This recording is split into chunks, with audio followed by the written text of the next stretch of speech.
படம் ஸ்டார்ட் இப்போ தான் நான் கோட்டு படத்தோட நிஜமான ரிவ்யூ சொல்ல போகிறேன்.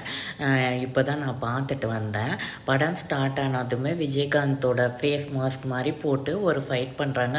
அந்த ஃபைட் ரொம்ப நேரம் போயிட்டு இருந்தது. 3 மணி நேரமும் இப்படி தான் போராக போகுமோ அப்படின்னு நான் நினச்சிட்டு இருந்தேன். அப்புறம் செகண்ட் ஹாஃப் சூப்பர் ட்விஸ்ட்டோட சூப்பராக போச்சு. பிரபுதேவா மாஸ்டர் சூப்பராக பண்ணியிருக்காரு.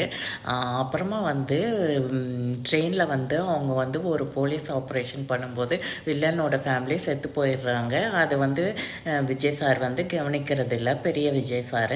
அப்புறமா விஜய் சாரோட மகனை வளர்த்தி அந்த வில்லன் எடுத்துகிட்டு போய் வளர்த்தி கிட்னாப் பண்ணி எடுத்துகிட்டு போய் வளர்த்தி பெரிய ஆளாக்கி இவரையே பழிவாங்க, அவங்க அப்பாவையே பழி வாங்குற மாதிரி பண்ணுறாரு. ஆனால் தாய்லாண்டில் ஒரு ஆப்ரேஷன், போலீஸ் ஆப்ரேஷன் போகிறாங்க. அது என்ன பண்ணுறாங்கன்னு தெரியல, ஒன்றும் புரியல. அவங்க மகனை தொலைச்சிட்டு வந்துடுறாங்க. கடைசியில் அப்பா விஜய்